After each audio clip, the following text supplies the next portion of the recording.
Okay. Hello everyone, it's me Mario here today, joined by Marfio, and it's the first episode of the Mario Football Podcast here today. And well, as always, let's get right to it. We don't want to waste too much time now. So anyway,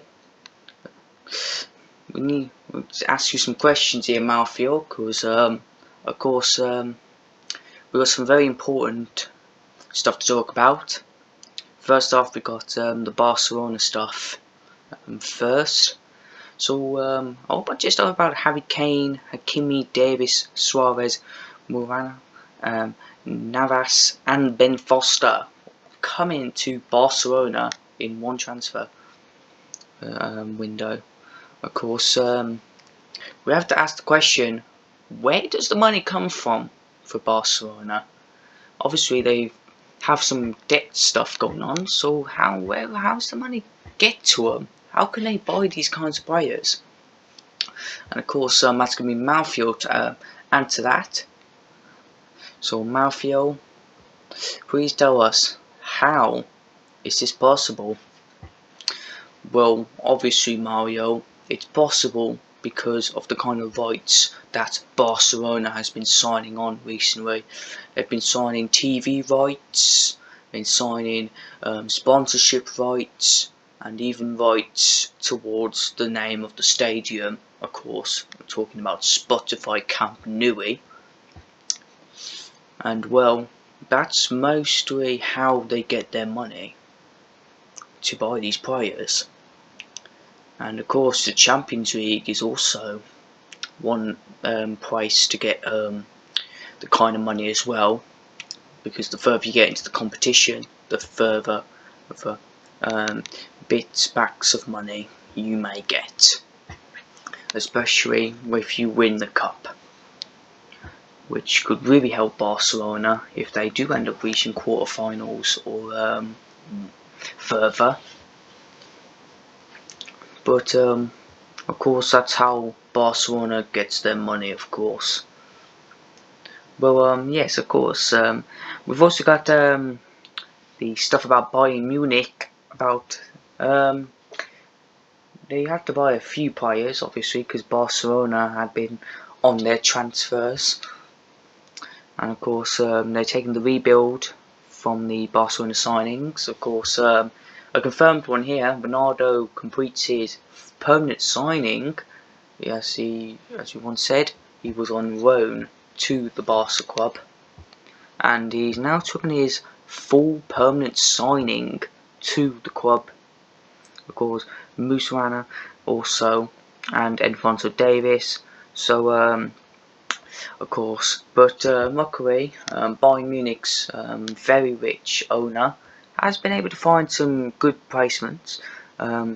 Mostly Pereira from Leicester City, Anuna from Sevilla, Immobile from Lazio, and of course Haddadi from Leverkusen. And if you do know, the goalkeeper they were going to sign was actually going to be Martinez from Aston Villa, although negotiations broke through. Martinez wanted to stay at Aston Villa to get them back up into the Premier League, and so that's why no Bayern Munich transfer was confirmed for Martinez. Either way though, ask us, do you think Bayern Munich will be buying more players in the future to potentially get the kind of, form for the bench maybe, or even for the startings? Well, obviously Bayern Munich kind of money that they got from the owners and all that, they're obviously going to be looking for more players. They're obviously going to be trying to get their bench more fulfilled. Obviously going to try and find players that is great starters with great attributes, which of course. So of course I'm saying that Bayern Munich will definitely be buying more players in the future as the season progresses. Okay then, good answer from you there. Yeah, definitely agree with you. But more news coming through here. West Brom's Matt Thurbs and Furlong linked with AFC Bournemouth, the Championship club AFC Bournemouth, who is also known to be a quite veteran Premier League club, just like West Brom as well. But what can you say about that? Well, obviously Matt Phillips hasn't played, or to be honest, has not played a single game, in my opinion. To be honest, I think he might have played at least one game, but if I'm saying right now, I don't think he's played any games this season. And obviously he's getting old as well. And of course, for Furlong, he has played a few games, although right now he doesn't look like to be in the best of form. So obviously, I think that it does seem like that these two players would go. But either way though, I'm saying AFC Bournemouth will probably get the good chance of getting these two players, and probably with that getting promoted next season to the Premier League, because right now they're not really in good form to really take the title race, or probably promotion race at that. Well, of course, Marfio. We've also got more West Brom news. Carl's confirmed Colin Grant, Adam Reach, David Button, Gent Sohori, and Eric Peters put on the transfer list. Tell me, why do you think they've all been put on the transfer list? Or at least give me a bit of a, guess on why you might think that they've been put on the transfer list.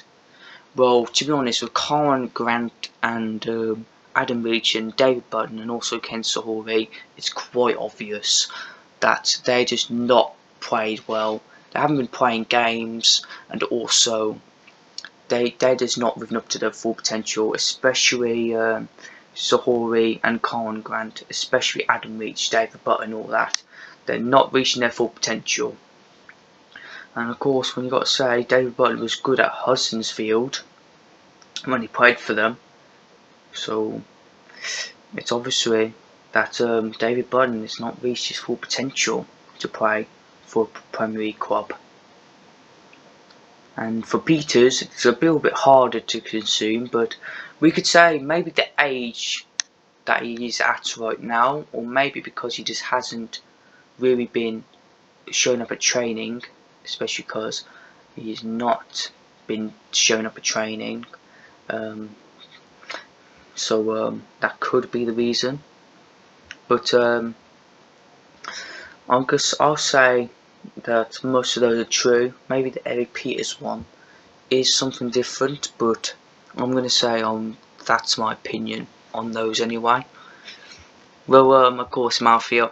I was thinking the same thing for Colin Grant, to be honest, because he definitely is not in the good form. But we've got more West Brom news. Therese Campbell, Lewis Bakker, Onbunny, Godson Fernandez, and Adwans Neres confirmed West Brom move. What do you have to say about that? Well, obviously, mostly because these transfers are mostly happening because that they want more squad depth, and they also want players, or like at least small players that you wouldn't normally expect to be that good, or something, or maybe have some proof of potential, but definitely so. These players will probably do West Brom some good, especially because they'd probably be getting a lot of money, or not a lot of money, but a few bits and bobs of cash from the transfer listed players. So of course it just makes sense that they would be buying young players to play for them, so they can grow to their full potential.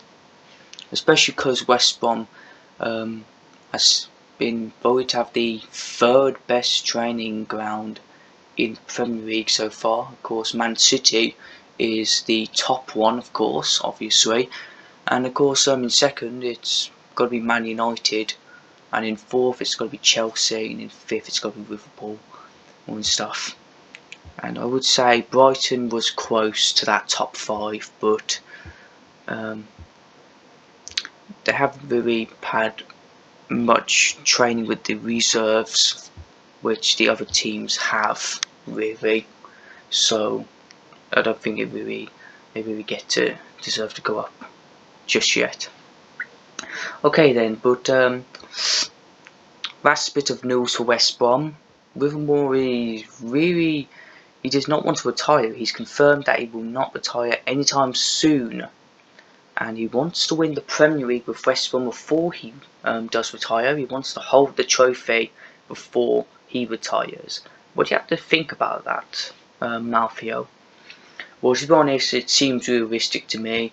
With West Brom's looking at form right now, the kind of players they're buying, and the new owners, of course, the two West Brom celebrity fans that brought the club and gave them such incredible budget, and of course with the more valuableness in the club, which was before West Brom was only really worth about 30 million, I would say.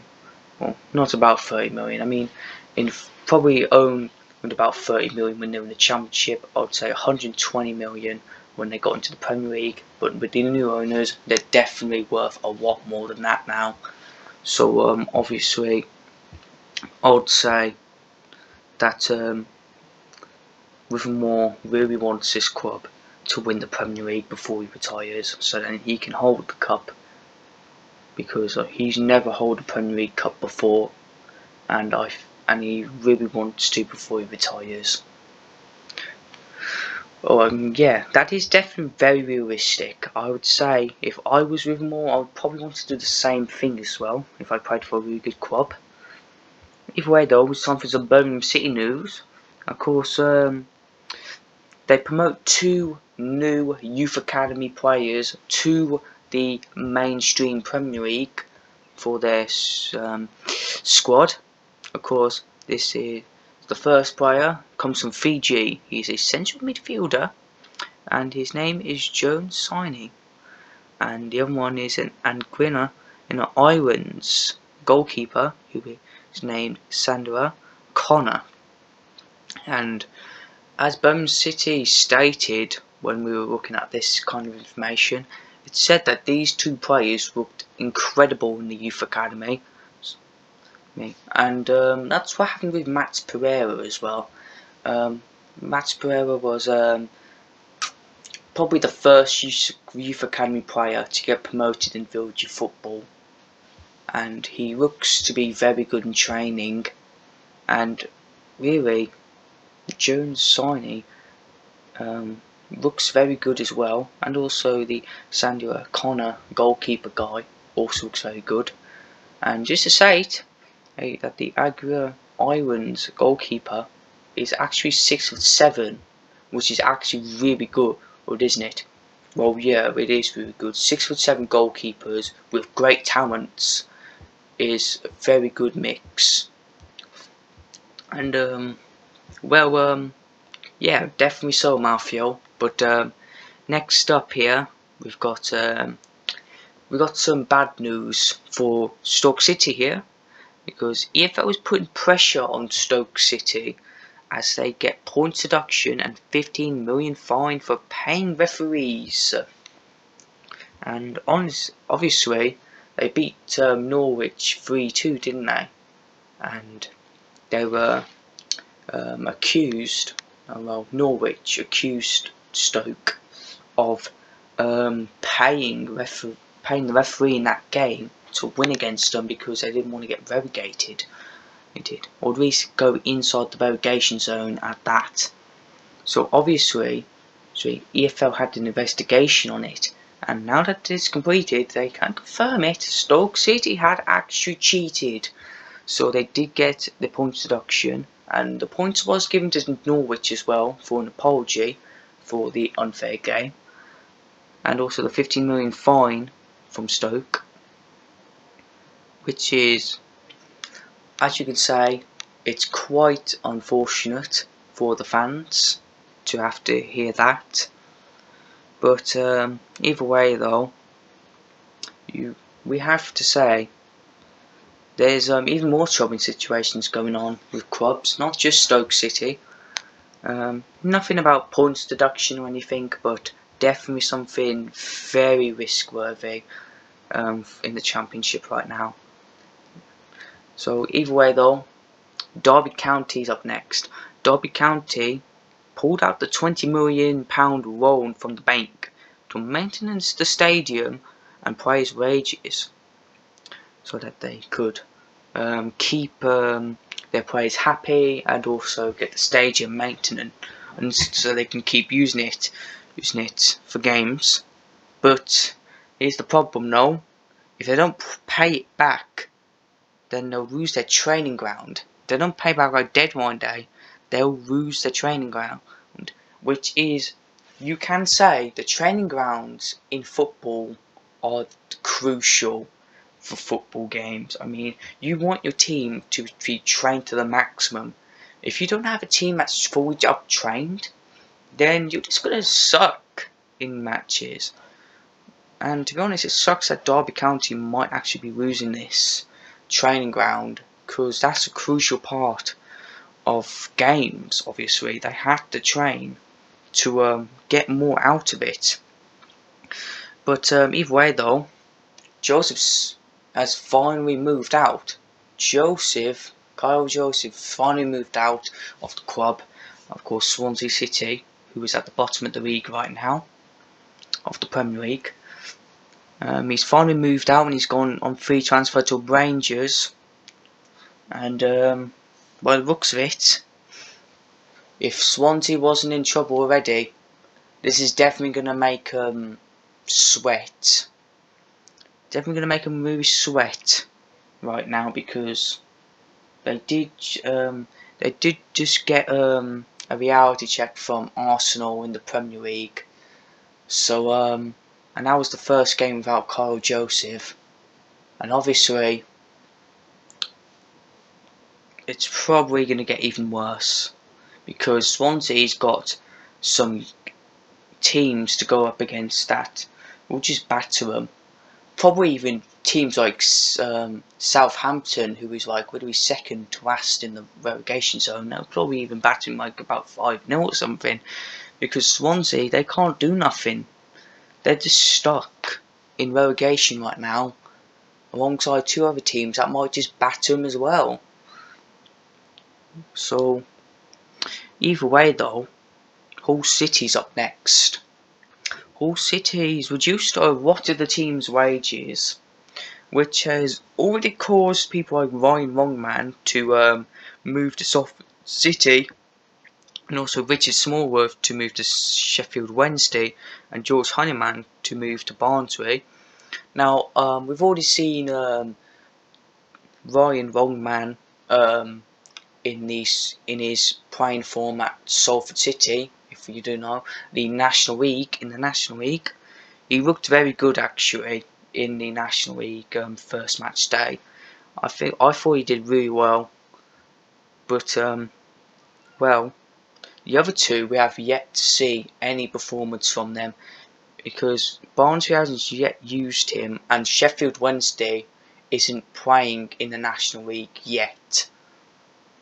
But I can confirm that I don't think Sheffield Wednesday will be playing the next season of National League. So just to let you know that they might actually. It does change over time, but I'm just saying right now, I don't think it's likely that Sheffield Wednesday will be playing next season's National League, but I might be wrong. Either way, though, we're on to talk about some leagues here. Of course, Manchester United is being pressured on now by West Ham as they join the title race, since they did just hammer Southampton with a 5-1 win, I'm pretty sure, or probably even a 6-1 win, but I'm pretty sure it was definitely a 5-1 win.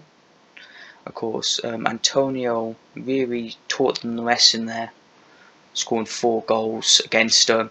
Which now that has happened, West Ham is actually getting pressuring on Man United in the title race now, and is also, as you can say, pressuring West Brom and Brighton and Hove Albion now, because West Brom versus Brighton Albion, which was West Brom was in the 3rd and Brighton was in the 4th. They did finish that 0-0 though, so that was the 0-0 tie, and you can say it slowed West Brom and Brighton down in the title race, even though it's still 1 point towards it. It has definitely slowed both the teams down in the title race, where it's crucial to win as many games as you can and get as many points as you can. And obviously Manchester City is flying right now with 4 wins in 4 games and only 1 goal conceded as well, which of course was against Leicester, but in the 10-1 win, which was honestly so surprising, to be honest. Even though Leicester's not been the best in the league so far, I would have thought they might have put up a bit of a challenge, especially because in the 2016 season, when they did win the Premier League for the first time in like probably years and years and years, or probably even the first time ever, to be honest. But either way though, it can get a bit pressuring.